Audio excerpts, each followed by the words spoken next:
Hola, bienvenidos a nuestra escuela bíblica Berea de este año 2021. Como algunos de ustedes saben, ya este es nuestro cuarto año y estoy contento porque este año sé que hay muchos más interesados. Así que vamos a comenzar con nuestra primera clase. Esta clase va a ser una clase básicamente introductoria y de algunos conceptos importantes de cara a lo que es el estudio de la teología. Así que si, bueno, lo ideal, hermanos, es que todos tomen apuntes, se los recomiendo, que tenga un cuaderno específico para esto, su Biblia a mano y mucha atención cuando usted vaya a ver la clase. Ojalá escoja un momento del día en el cual no tenga interrupciones y pueda verla con tranquilidad.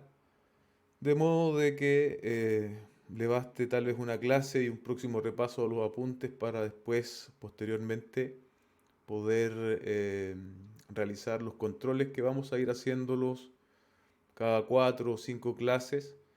Y también probablemente previo a ese control vamos a hacer un encuentro virtual para solucionar dudas que pudiesen haber quedado respecto de la materia.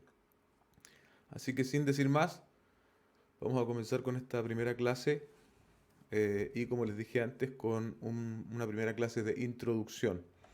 Bien, el primer término que quiero introducir, que es básicamente un sinónimo de introducción, es prolegómenos. Prolegómenos significa pro es antes y legos es hablar. Entonces, antes de entrar en materia, en lo que vamos a ver en las próximas clases, la idea es introducirnos, ¿cierto?, a algunas cosas o bases fundamentales que nos permitan entender de mejor manera lo que posteriormente nosotros vamos a ir viendo, ¿cierto? La Real Academia, como ustedes lo van a ver en su pantalla, dice que prolegómenos es tratado que se pone al principio de una obra o escrito para establecer los fundamentos generales de la materia que se ha de tratar después. Es eso básicamente lo que vamos a hacer en esta clase. Vamos a ver algunas cosas fundamentales para que posteriormente podamos introducirnos ya desde la próxima clase en cosas más específicas. El primer concepto básico, si vamos a estudiar teología, ¿cuál creen ustedes que va a ser? Precisamente teología. Teología, una palabra compuesta por teos y logos, donde teos entendemos, ¿cierto?, que es Dios, y logos es razón. En consecuencia, la definición sería el estudio de Dios y su revelación. Ahora, respecto de esto, hermanos, hay algo muy importante, ¿cierto? Porque estudiamos teología vía nuestra razón, ¿sí? A través de su revelación dada. Ese es el circuito que esto corre, por así decirlo. No puedo divorciar de mi razón el estudio de la teología y no puedo sentimentalizarlo, ¿sí? Porque si yo baso mi relación con Dios solo en base a sentimientos, va a ser algo extremadamente peligroso y voluble, ¿cierto? La Biblia dice que el corazón es engañoso. Ahora, una vez que yo conozco a Dios, ¿cierto? Vía mi razón y lo estudio, ¿cierto? A través de la revelación que Él me ha dado, eso va a provocar, bien digo en mí, emociones y sentimientos. Usted sabe, yo siempre se lo digo, no es que neguemos las emociones, pero básicamente no podemos decir que nuestra relación con Dios es en base a nuestras emociones, porque son muy variables nuestras emociones. Entonces debe ser en base a la verdad bíblica. Entonces es el estudio vía mi razón para estudiar a Dios a través de su revelación. Y no podemos divorciarnos, hermanos, de la razón. Tenemos que ponerla como una sierva, por así decirlo, para poder entender de mejor manera nosotros a Dios y lo que Él nos ha revelado. Tenemos que analizar, entender y luego de eso, ¿cierto?, va a haber una expresión de sentimiento.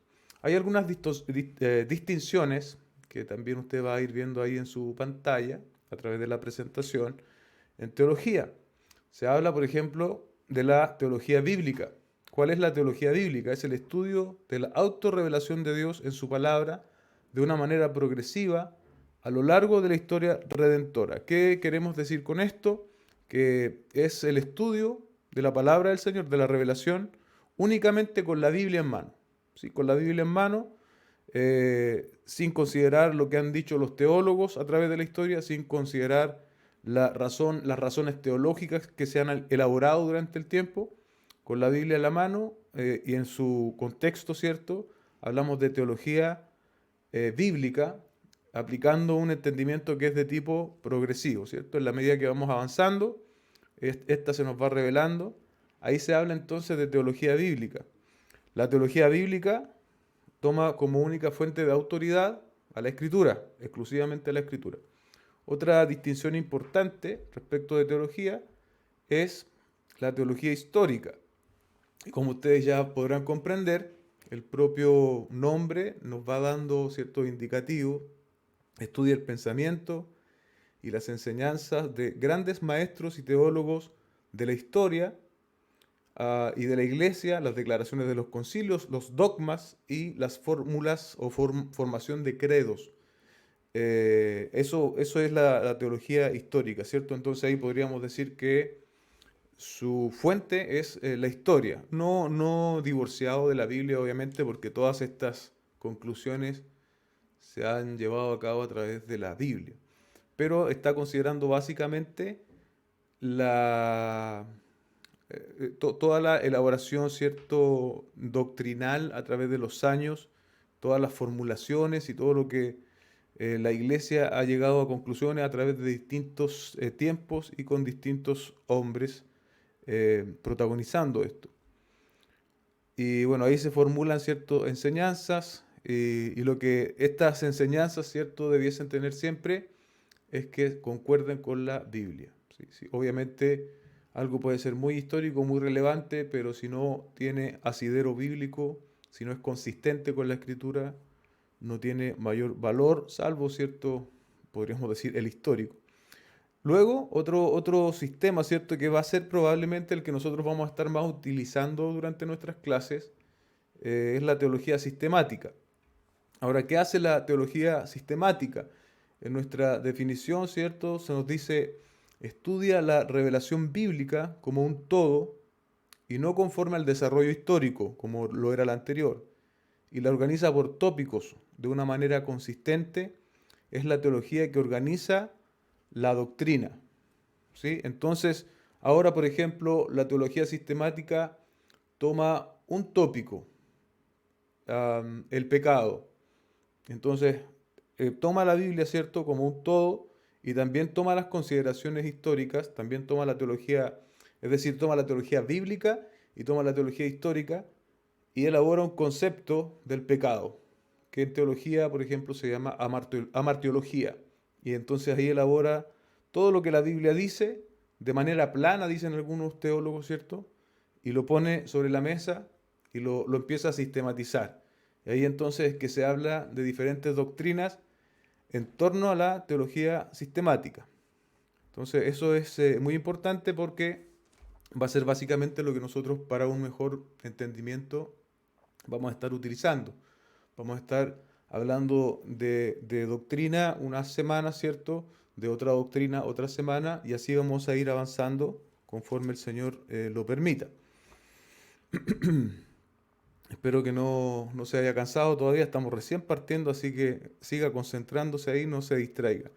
Hay algunas, hermanos míos, obviamente unas distracciones teológicas que son peligrosas, siempre lo han sido, y en los últimos 40 años ha aparecido algo que quizás en nuestra realidad no es algo muy, eh, no es algo muy corriente, ¿cierto? Nosotros oímos cuando hablamos de distorsiones o de herejías, hablamos del Evangelio de la Prosperidad, bueno, últimamente, ¿cierto? Hemos visto junto con las charlas otro tipo también de herejías muy importantes, pero esta en particular no se ha visto tanto acá en Latinoamérica y se denomina la teología de proceso, ¿ok? Así que si usted encuentra un libro por allí que hable de teología de proceso, no es algo bueno. Y permítame compartir la definición que también les va a salir a ustedes ahí en pantalla. La teología de proceso es la doctrina que postula que Dios está cambiando continuamente al experimentar todos los eventos del universo. ¿Qué quiere decir con esto? Que básicamente Dios no es perfecto y Él estaría aprendiendo del hombre y de la creación, y esto, cierto, lo estaría llevando a Dios a experimentar cambios y eventualmente a ser un Dios perfecto. ¿Qué doctrina ortodoxa e histórica destruye esta teología de proceso? Entre muchas, pero la más básica, obviamente, la inmutabilidad de Dios, ¿cierto? Y es una de la que nosotros tenemos que cuidarnos y que probablemente en los próximos años vamos a empezar a escuchar más. Otra es la teología abierta. La teología abierta dice que Dios no conoce todo, por lo tanto Él no es omnisciente. Ahí ataca la omnisciencia de Dios. No sabe el mañana, ¿cierto? Dios conoce ciertas cosas, por eso se llama abierta, pero Él no lo conoce todo. La teología ortodoxa, en la cual nosotros creemos y nos apoyamos, el sistema sería cerrado, porque nosotros creemos que Dios lo conoce todo. Dios sabe el día de mi muerte, Dios sabe lo que yo voy a estar haciendo mañana a esta misma hora, Dios sabe si tú estás tomando apuntes o no, o si te estás riendo con el que está al lado, Dios lo sabe absolutamente todo. En ese sentido, el sistema teológico es cerrado. Entonces, este sistema de teología abierta que nos dice que es un sistema abierto, por lo tanto Dios estaría aprendiendo. Y, eh, y eso también obviamente atenta, como dije antes, contra la omnisciencia de Dios. Lo que quiere preservar la teología abierta es la libertad del hombre, ¿cierto? Y en ese sentido, ellos dicen que Dios no conoce mis decisiones. La Biblia que nos enseña en ese sentido que nosotros somos responsables delante de Dios y que Dios es soberano. Son dos líneas, ¿cierto?, que van paralelas, que en algún punto se encuentran. A veces nosotros no las entendemos muy bien, pero definitivamente, lo vamos a ver más adelante, Dios es soberano, hermanos. Yo soy responsable de mis decisiones, pero eso no le quita un ápice de soberanía a Dios. Y eso es importante también que lo podamos decir. Otras definiciones importantes de cara, ¿cierto?, a lo que va a ser esta temporada de estudio en Escuela Bíblica Berea, es por ejemplo el dogma. ¿Qué es un dogma? Nosotros lo relacionamos siempre con la Iglesia Católica, ¿cierto? Es un decreto, ordenanza o decisión que se expresa en un concepto religioso y que es formulado por alguna asamblea eclesiástica y que no se debe cuestionar, ¿cierto? No se debe cuestionar. Principalmente relacionada con el mundo católico romano. Pero estos días recuerdo haber visto un- una cita, de hecho, del pastor Salvador Gómez, respecto a esto de los dogmas, que nosotros podemos creer en un dogma, pero no en los dogmatismos, ¿cierto? Eso es, hay una pequeña diferencia allí. Entonces eso, pero nosotros ahora lo vamos a entender más bien como algo relacionado con el catolicismo. No así, nosotros en la iglesia cristiana evangélica, nosotros hablamos más bien de doctrina, que viene del griego didascalia, que es enseñanza, ¿cierto? Y esta enseñanza es la que proviene de la escritura. Ahora hay mucha discusión, hay muchas personas que no comulgan con esta idea de la doctrina, aún en el mundo evangélico, lo cual es un contrasentido, porque aún en las más precarias condiciones, y aunque muchas veces no se estudia teología de forma formal, todos hacemos teología, perdón. Y la teología es buena o es mala, la teología es bíblica o no lo es. Por lo tanto, lo que nosotros debemos procurar es que nuestra enseñanza, lo que nosotros estamos creyendo, venga desde la escritura y está correctamente interpretada.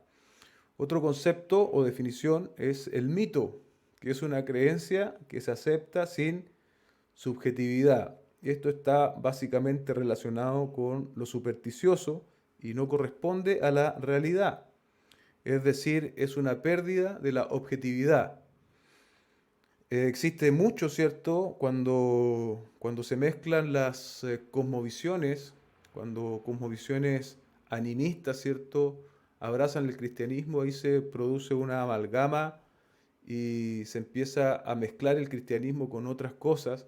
Yo recuerdo de niño, ¿cierto?, haber participado en la iglesia pentecostal y en ese contexto había muchas creencias populares que uno no encuentra asidero bíblico respecto de ellas. Por ejemplo, decían que uno tenía que dar la ofrenda con la mano derecha. Me acordé ahora mismo de eso. Decían que cuando ungían a los enfermos era necesario no estar en los pasillos, porque los demonios saldrían por los pasillos rápidamente cuando salían de los cuerpos de las personas que eran sanadas o liberadas. Y tenía otra más, pero no la recuerdo en este momento, ¿cierto? Bueno, el famoso me cubro con la sangre del Señor frente a algún peligro inminente, tampoco es una enseñanza que nosotros encontremos en la Escritura, ¿cierto? El concepto de la sangre del Señor Jesucristo tiene una aplicación más bien de redención sobre nuestros pecados, ¿cierto? Sobre aplacar la ira de Dios, pero no como una especie de escudo mágico que nos va a proteger en determinados momentos específicos. Todo eso, yo se los menciono, usted probablemente puede pensar en otros, son mitos, porque no apelan, no se sustentan sobre la realidad objetiva de la palabra del Señor. Bien, dicho esto, ¿cierto? Perdón, tengo otra definición más, que también ustedes la podrán ver ahí en su diapositiva, que es religión. Religión es el estudio de la respuesta del hombre a la existencia de un ser superior y o a la no existencia, ¿cierto? Está el ejemplo ahí del budismo como una religión atea y el marxismo como una especie de religión. Entonces, aquí note usted, ¿cierto?, que es el estudio que el hombre le da a la existencia de Dios, ¿sí? Por lo tanto, en ese sentido hay una contraposición, un contraste con lo que es el estudio de la teología. Es así que muchos departamentos de universidades, aún cristianas, en otros contextos, ¿cierto? Hoy día han cambiado el departamento de teología al departamento de religión. Note usted ahí el énfasis, ¿cierto?, que se le da ya no a Dios propiamente tal, sino al hombre. Nosotros definiendo a Dios. En lugar de la teología es al revés, ¿cierto? Dios mismo revelándose a través de la escritura y obviamente eso es lo que nosotros tenemos que afirmar y creer. Ahora tenemos que recordar, ¿cierto?, algunas cosas importantes también para nuestro estudio. El hombre no determina lo que la Biblia dice, la escritura determina lo que el hombre dice. Lo repito, el hombre no determina lo que la Biblia dice, la escritura determina lo que el hombre dice, ¿cierto? Nuestra mente, amados hermanos y hermanas, debe someterse y sujetarse a la voluntad de Dios.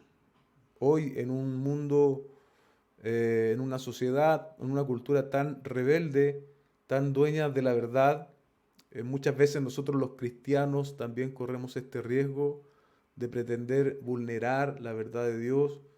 A veces lo hacemos de forma inconsciente, solapada, pero tenemos un llamado por Dios a someternos a lo que la Biblia dice, aun cuando esto al mundo le parezca una locura, aun cuando esto al mundo le parezca un anacronismo, algo de otra época. El llamado de nosotros como creyentes es a someternos a la verdad del Señor, porque es Dios mismo quien nos ha hablado. Lo segundo que tenemos que recordar es que la mente del hombre tiene que sujetarse a la palabra de Dios, al igual que a las demás fuentes de información teológica, dice aquí. Bueno, es muy similar a lo que yo estaba diciendo recién, ¿cierto? Y lo tercero es que todo esto implica que la palabra de Dios está por encima de credos denominacionales, confesiones, tradición y experiencias. La palabra del Señor está en la cúspide, hermanos. La palabra del Señor es nuestra autoridad última. En el sentido última, cuando digo, no importa lo que pueda decir un pastor, una denominación, una confesión, si eso no está subordinado a lo que el Señor ha dicho en su palabra, nosotros no le debemos obediencia. Siempre y cuando nuestras definiciones, nuestros conceptos, nuestras declaraciones de fe, de credo, etcétera, se sometan a la palabra del Señor, solo en ese lugar tienen sentido y aplicación para nuestra vida. Si se dejan de someter, evidentemente ya pierden su valor. Amén. Y aquí hay un punto también respecto de las experiencias, ¿cierto? También en nuestro contexto latinoamericano hay una teología de mucha experiencia. Los ejemplos que yo decía antes deben ser un poco reflejo de ello, ¿cierto? Se hace teología, se hace doctrina en base a experiencias y lo cierto es que doctrinalmente y lo que Dios nos ha querido revelar respecto de sí mismo, respecto de la doctrina, de su naturaleza, de sus atributos, de sus propósitos eternos, ya está, eh, ya está sobre la mesa, por así decirlo. No hay más nueva revelación. Y esto es llamativo porque nosotros mismos muchas veces consumimos diferentes tipos de historias que atentan en contra de este principio. Lo que quiero decir con esto es que cuando hablamos de la doctrina del cielo, por ejemplo, todo lo que Dios ya nos quiso revelar respecto del cielo está en la Biblia. No necesitamos añadir nada más. Y usted ve que cada cierto tiempo sale una persona que dice que fue al cielo, que habló con el Señor, que luego fue al infierno, escribe un libro, luego se lanza una película y nosotros no nos alcanzamos a dar cuenta que ya sea de forma explícita o implícita, lo que eso está haciendo es añadiendo más doctrina a la doctrina del cielo que ya está cerrada. No sé si me explico con ese ejemplo. Bien, sigamos adelante, hermanos, sigamos adelante. Esas tres cosas entonces para que nosotros podamos recordar, ¿cierto? En subordinación a la palabra del Señor.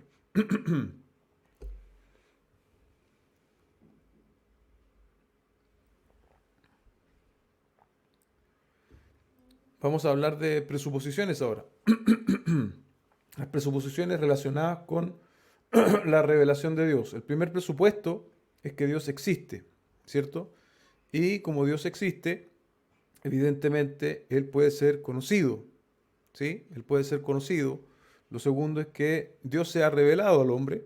Lo tercero es que el hombre puede entender lo que Dios ha revelado. Aquí es importante, ¿cierto? Porque hoy día no se habla tanto de los ateos, sino de los agnósticos. Y el agnóstico dice que él cree en algo, pero que no lo puede conocer. Bueno, cuando él está diciendo que cree en algo, pero que no lo alcanza a conocer, o no tiene la capacidad de conocerlo, ya está diciendo algo respecto de Dios. Y es que no lo alcanza a conocer. Por lo tanto, esa es una contradicción de términos. Entonces, Dios existe, hermanos. Ese es este punto de ahora, ¿cierto? Respecto de los presupuestos. Ahora, Él se ha revelado al hombre y nos ha revelado lo suficiente de sí mismo para que nosotros le podamos conocer. Y hay un texto fundamental en este sentido, que es de esos textos que usted debe tener destacado en su Biblia. Es en Deuteronomio 29:29, donde dice, las cosas secretas pertenecen al Señor nuestro Dios, mas las cosas reveladas pertenecen a nosotros y a nuestros hijos para siempre, a fin de que guardemos todas las palabras de esta ley. Ahí hay dos contrastes, ¿cierto? Las cosas secretas, es decir, las que Dios no ha decidido revelar en su sabiduría, y las cosas que sí han sido reveladas y esas que también en su sabiduría Dios quiso dárnosla, pertenecen a nosotros y a nuestros hijos para siempre. Ahí está sustentándose entonces este principio de que Dios se ha revelado y que nosotros le podemos conocer. Lo segundo es que nosotros somos creados a la imagen y semejanza de Dios. Es por esto que nosotros podemos conocer a Dios, ¿cierto? A través de su palabra, en distinción a los animales, por ejemplo. Porque un animal no puede tener una relación con Dios, básicamente porque no tiene la imagen y semejanza de Dios. Nosotros, el ser humano, sí tenemos esa imagen y semejanza, por lo tanto tenemos esta facultad en la semejanza e imagen que Dios nos ha dado de poder relacionarnos y conocerlos. Es útil para que nosotros le podamos conocer. ¿Qué dice acá en la presentación? Dice que, no, parece que para esta no tengo presentación. Dice, Dios, perdón, hay un teólogo que se llama Karl Barth, que es de la neoortodoxia, y él hablaba del Señor o de Dios como completamente otro.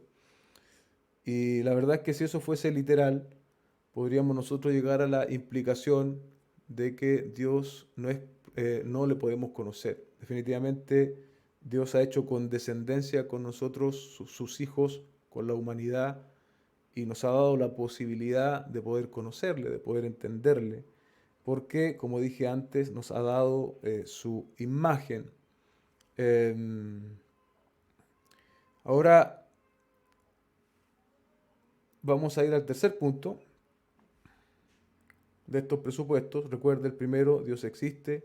El segundo, nos ha creado a su imagen y semejanza y por eso le podemos conocer. Y ahora el tercero, la revelación general de sí mismo y la revelación a todos los hombres.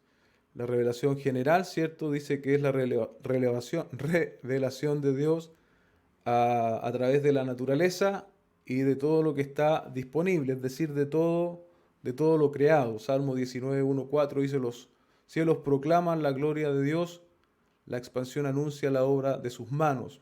Un día transmite el mensaje al otro y una noche a la otra noche revela sabiduría. No hay mensaje, no hay palabras, no se oye su voz, mas por toda la tierra salió su voz y hasta los confines del mundo sus palabras. En ellos puso una tienda para el sol. Básicamente los primeros versículos, ¿cierto? Los cielos proclaman la gloria de Dios y la expansión anuncia la obra de sus manos. Ahí lo que estamos queriendo decir es que la propia naturaleza, la propia creación, es una revelación de Dios, es un reflejo de Dios. Y no solamente en la creación Dios se nos ha revelado, sino que también se nos ha revelado de forma general en nuestra conciencia, hermanos, como lo dice Romanos 1, del 8 al 21, dice, porque la ira de Dios se revela desde el cielo contra toda impiedad e injusticia de los hombres que con injusticia restringen la verdad, porque lo que se conoce acerca de Dios es evidente dentro de ellos, eso es conciencia, pues Dios se lo hizo evidente, porque desde la creación del mundo, sus atributos invisibles, ahí estamos hablando de lo primero, ¿cierto? Lo que yo mencioné antes, su eterno poder y divinidad se han visto con toda claridad, siendo entendidos por medio de lo creado, de manera que no tienen excusa, pues aunque conocían a Dios, no le honraron como a Dios ni le dieron gracias, sino que eh, se hicieron vanos en sus razonamientos y su necio corazón fue entenebrecido. Ahí usted puede ver entonces, ¿cierto?, como no solo en la naturaleza o en la creación Dios se ha revelado al hombre, sino también en su propia conciencia, también se ha revelado al hombre. Hay otro texto más ahí, un poco más adelante, Romanos 2, 14, porque cuando los gentiles que no tienen ley cumplen por instinto los dictados de la ley, no teniendo la ley, son una ley para sí mismos, ya que muestran la obra de la ley escrita en sus corazones. Eso es conciencia. Su conciencia dando testimonio y sus pensamientos acusándolos unas veces y otras veces defendiéndolos. Ahí también habla de la conciencia, el libro de Romanos, y de cómo está esa revelación tanto en la creación como en el propio ser humano.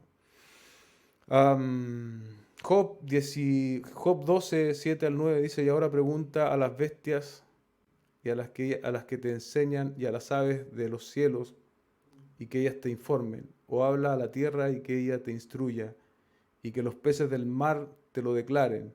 ¿Quién entre todos ellos no sabe que la mano del Señor ha hecho esto? Ahí también, ¿cierto? Hay algo interesante respecto de la creación y cómo ella misma, ¿cierto?, da testimonio de que existe un creador. A eso apunta básicamente la revelación general, que en la próxima clase vamos a dar algunos puntos más, algunos argumentos más sobre ello. Conclusión de estas tres, de esto, ¿cierto? El firmamento nos habla de la existencia de Dios, la conciencia del hombre justifica la existencia de Dios, y aún las criaturas, basado en este texto de Job, despliegan su sabiduría y nos revelan, ¿cierto? Nos revelan algo de Dios. Todo lo que Dios ha hecho, ¿cierto? Más bien la razón de la revelación de Dios obedece a la proclamación de su gloria, ¿cierto? A que su nombre sea glorificado. Y, eh, y también para llamar al hombre al arrepentimiento y para que el hombre se vuelva a él. Esa es la razón de la revelación. Proclamar, por un lado, la, la gloria del Señor y llamar al hombre al arrepentimiento, un llamado, cierto, general al arrepentimiento, a que se reconcilien con él. De hecho, de eso da testimonio Hechos 17, 26 al 29. Y de uno hizo todas las naciones del mundo para que habitaran sobre la faz de la tierra, habiendo determinado sus tiempos y señalados los límites de su habitación, para que buscaran a Dios, si de alguna manera palpando le hallen, aunque no está lejos de ninguno de nosotros, así como algunos de vuestros mismos poetas han dicho, porque también nosotros somos linaje suyo. Siendo pues linaje de Dios, no debemos pensar que la naturaleza divina sea semejante a oro, a plata o piedra, esculpidos por el arte y el pensamiento humano. Ahí entonces ese texto nos habla básicamente del llamado de Dios, ¿cierto? Al hombre. Un llamado general, ¿cierto? Suficiente para que el hombre tenga conocimiento de la existencia de Dios, y escúchenme bien, esto es importante, pero no suficiente para que el hombre sea salvo. Es decir, a través del conocimiento de la naturaleza, de la creación, de la evidencia, ¿cierto?, que eso nos da, a través de la evidencia de nuestra conciencia y aún a través de las propias criaturas, ¿cierto?, que hablan también de un diseñador, eso no es suficiente para el hombre que se va a salvar. Imaginemos el hombre de la jungla, ¿cierto? El hombre de la jungla que nunca ha escuchado de Dios, que nunca ha leído una Biblia, va a ser un hombre que se va a condenar por haber rechazado a Dios y por no haber entendido, por no haber aceptado que toda esa creación que estaba frente a él era evidencia de la existencia de un Dios. Esa es razón suficiente para que el hombre de la jungla se condene. Ahora bien, si ese hombre de la jungla se fuese a salvar, él necesariamente requiere del conocimiento de Jesucristo.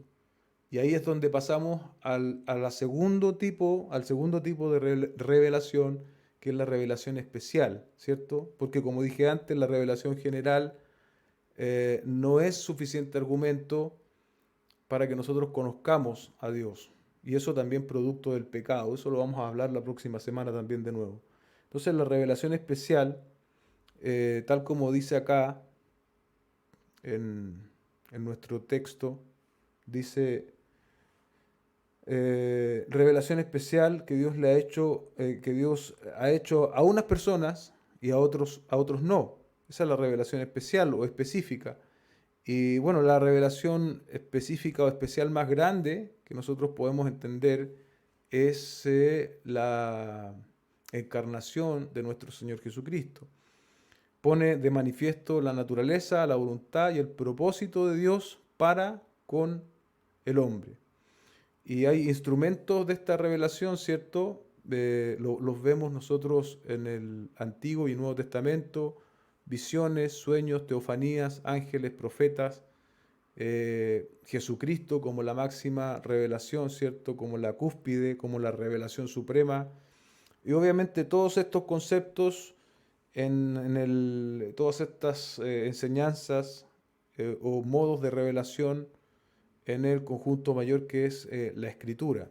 Así que obviamente, para que el hombre sea salvo, necesita el conocimiento de Cristo, necesita el conocimiento del Señor Jesucristo, de la revelación especial. Eso lo vamos a ver con más detalle la próxima semana. No sé cómo voy de tiempo ya, hermanos. Parece que voy, no he tomado el tiempo yo acá, que acá no me sale. Bien, sigamos nomás. Dice, luego ahora vamos a hablar de, recuerde, esto es un poco, puede sonarle a usted con poco orden, pero es porque estamos dando bases, ¿sí? Estamos dando bases, definiciones para lo que viene posteriormente. Vamos a hablar ahora de presuposiciones epistemológicas. Si usted no ha oído antes esta palabra, no se asuste. La epistemología es básicamente el estudio de cómo nosotros adquirimos conocimiento. A eso se refiere. Cómo sé lo que sé. Es el estudio del conocimiento y cómo nosotros adquirimos ese conocimiento. Respecto de la epistemología es importante saber el concepto de verdad. ¿Y qué es verdad? Es todo aquello que corresponde a la realidad. Y la verdad es objetiva y la verdad no cambia con el tiempo ni con la cultura. Eso es un concepto muy importante. Y evidentemente Dios es fuente de verdad y toda verdad está arraigada en Él. Eh, la- los valores, cierto, sociales pueden cambiar. Hace 50 o 100 años no era tolerada, por ejemplo, la homosexualidad como lo es hoy. De hecho, hace 20 años no veíamos la propaganda LGTB que vemos hoy en la televisión y en los medios de comunicación. Entonces, evidentemente los valores van cambiando, pero la verdad no, hermanos, y tenemos que saber hacer esa distinción. La verdad también es muy interesante saberlo, es verdad, no importa quién lo diga. Y a veces nos cuesta un poco relacionar esto, ¿cierto? Porque, por ejemplo, si un ateo dice una verdad, eso, eso es así. Si lo dice un musulmán, aunque cree algo diferente a nosotros, también es verdad. Si él está señalando la verdad, si él está diciendo la verdad, el agente que lo dice no es lo relevante, ¿cierto? Sino la verdad que se está diciendo. Y lo otro interesante respecto de la verdad también es que no importa si se dice de forma soberbia o de forma humilde. Si yo digo que la tierra es cuadrada y lo digo con mucha humildad, eso sigue siendo mentira. Si yo digo que la tierra es redonda y lo digo con mucha soberbia, eso sigue siendo verdad. Entonces tenemos que tener nosotros cuidado con esos filtros. Ahora, obviamente no quiero decir, porque alguien podría entender con esto que es una invitación a escuchar cualquier tipo de enseñanza. No por el contrario. Pero cuando hablamos de verdad, ¿cierto? Tenemos que entender que es en independencia de quién lo dice y de cómo se dice, ¿ok? Entonces nosotros así podemos hacer juicios que sean más imparciales, ¿ok? El Señor mismo, ¿cierto? Dijo en Juan 14:6, Jesús le dijo, yo soy el camino y la verdad y la vida. Nadie viene al Padre sino por mí. Salmo 119:42, y tendré respuesta para el que me afrenta, pues confío en tu palabra. Dice Juan 17:17, santifícalos en tu verdad, tu palabra es verdad. Ahora vamos a hablar de muy corto, solo voy a mencionarlas porque también esto lo vamos a ver en uno o dos eh, capítulos de nuestro estudio de hermenéutica, pero es importante al inicio, sobre todo para aquellos que no lo han visto antes, presuposiciones hermenéuticas. La hermenéutica es el estudio de la interpretación. Ahora hablamos de interpretación bíblica, obviamente. Entonces hay presuposiciones, ¿cierto? Primero que tenemos que buscar el significado del autor y no del lector. Eso es importante. Cuando tú buscas el significado del autor y no del lector, estás siendo objetivo con la palabra. El Señor se da mucho hoy día que el que lee le da un significado y se hacen reuniones y dice, ¿y tú qué significa para ti? Bueno, eso es absolutamente arbitrario e inadecuado porque la palabra del Señor tiene un solo significado y sí puede tener distintas aplicaciones, ¿cierto? Eso sí es verdad. Buscar el significado del autor, ¿cierto? Buscar el qué y no buscar el significado, el qué, antes del propósito. Eso es importante.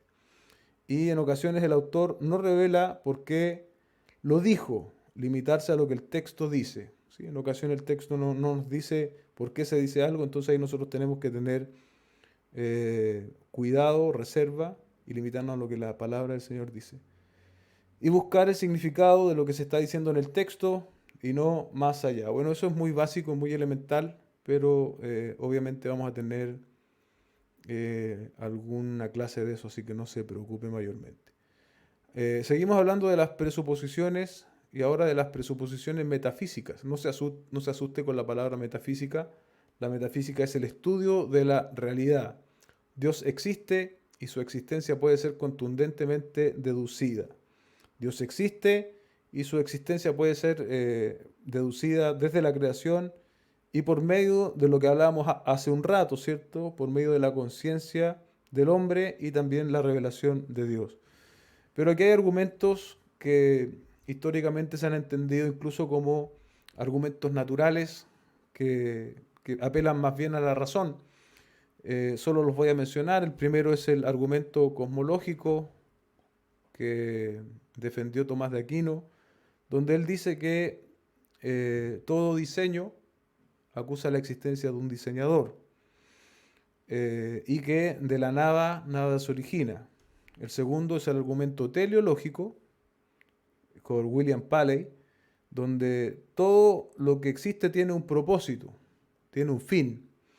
Y aquí, por ejemplo, está el ejemplo de la luna, ¿cierto? Que más que solamente un elemento de romanticismo, tiene serias repercusiones en la existencia de la Tierra, pues le da el eje de inclinación de 23 grados y permite así las estaciones del año. Y eso es muy importante porque si no, en un lugar del mundo se estarían muriendo de frío y en el otro muriendo de calor. Entonces ese es solo un ejemplo, ¿cierto? Pero podemos pensar en muchas otras cosas que claramente tienen propósito.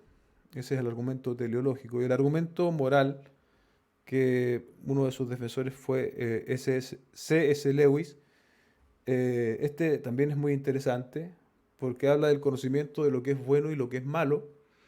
Y C.S. Lewis, perdón, dice, ¿de dónde proviene esto? Porque la materia es amoral, ¿cierto? Si nosotros los seres humanos, como afirman muchos, somos solo materia evolucionada, entonces ¿de dónde proviene la moral? ¿Cierto? Es un buen argumento esto del argumento moral también, sobre todo cuando hablamos con personas no creyentes.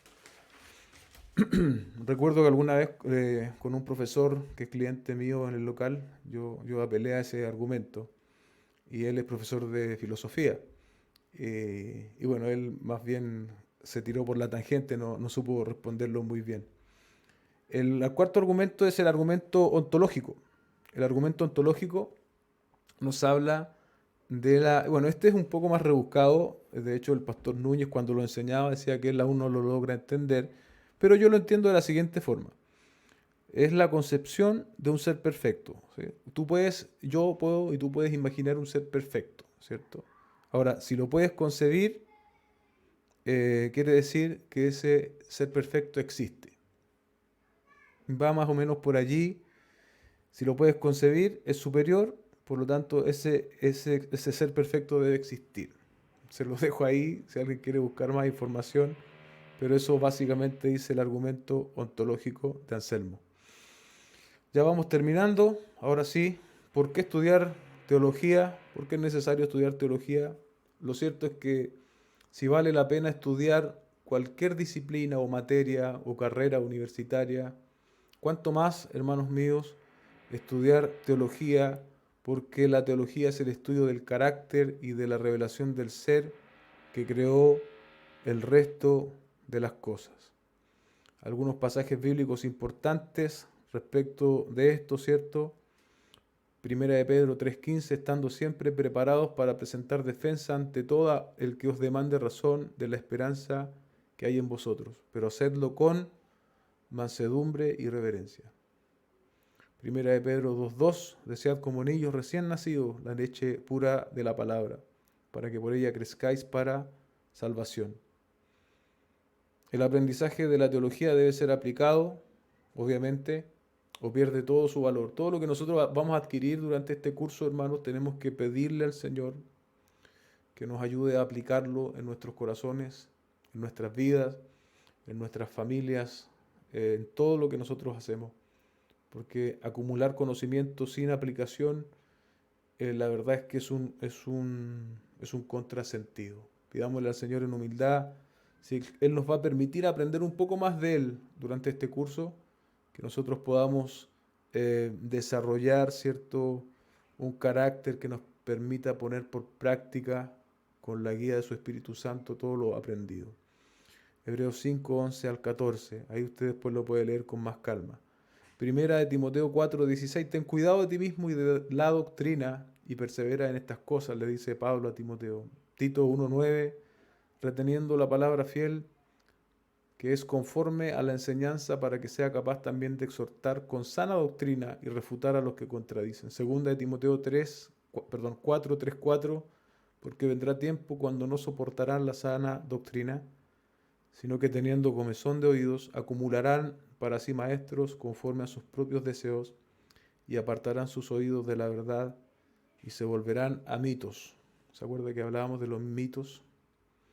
Claramente el hecho de no estudiar correctamente la palabra da como resultado falsas enseñanzas, falsos maestros, falta de líderes y iglesias enfermas, ¿cierto?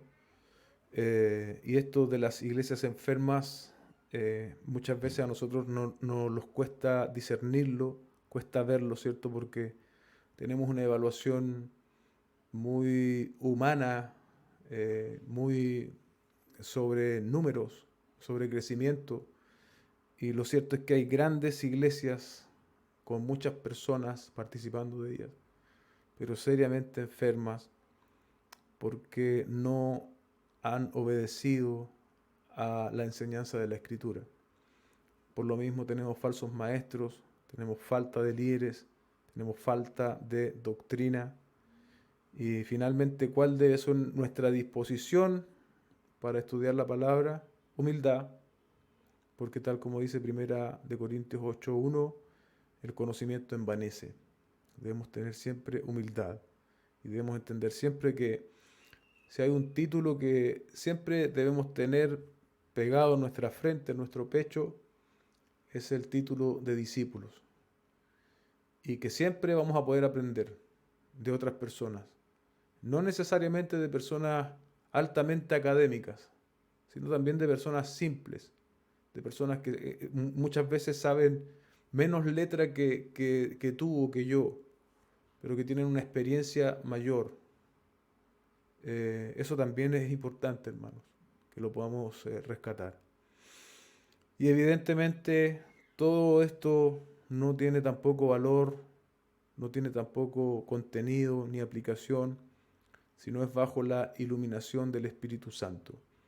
No sé si esto lo voy a decir después, pero solo para aclarar, y hoy día hablamos harto del término de revelación. La revelación es la escritura, ¿cierto? Y cuando yo voy a la palabra y yo interpreto algo y lo aplico, yo estoy siendo iluminado, no se me está revelando algo para hacer eh, uso correcto de las palabras, porque esa es la revelación, a mí se me está iluminando, tal como dice acá.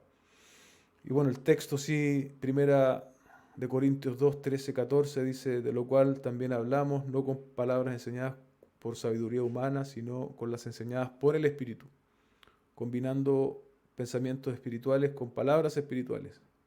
Pero el hombre natural, escuche bien, no acepta las cosas que son del Espíritu de Dios, porque para él son necedad y no las puede entender porque se disciernen espiritualmente. Aquí hay un principio, hermanos, fundamental respecto del nuevo nacimiento y del compromiso con la verdad bíblica y de someternos a la verdad bíblica. Si no hemos nacido de nuevo, esto nos va a hacer chino, no lo vamos a poder entender, tal como dice el texto. Perdón. Pero el hombre natural no acepta las cosas del Espíritu de Dios porque para él son necedad. La disposición, siguiendo con la disposición, y aquí sí ya estamos terminando, Mateo 22, 37, con todo tu corazón, con toda tu mente y con toda tu alma, o más bien con todo tu corazón, con toda tu alma y con toda tu mente. Debemos escudriñar la Biblia, ¿cierto? Diariamente, y debemos reconocer que Dios no puede ser sistematizado, solo lo revelado nosotros lo hemos agrupado y lo vamos a agrupar en el curso de esta enseñanza, pero que es algo que nos sobrepasa. Dios es infinito, hermanos, nosotros somos finitos, y cuando estudiamos doctrina bíblica no debemos jamás perder dicha perspectiva. Vamos a orar. Señor, gracias por esta clase, te bendecimos. Hemos hablado muchos conceptos varios, tal vez para algunos de mis hermanos nuevos. Te pido que tú les des claridad, que también a mí me vayas ayudando a explicarlo cada vez mejor y que este material pueda ser de edificación para tu iglesia. En el nombre de Jesús. Amén y amén. Que el Señor les bendiga, hermanos. Ya el próximo sábado se estará subiendo una nueva clase. Tiene una semana para ver esto. Bendiciones. El Señor les guarde.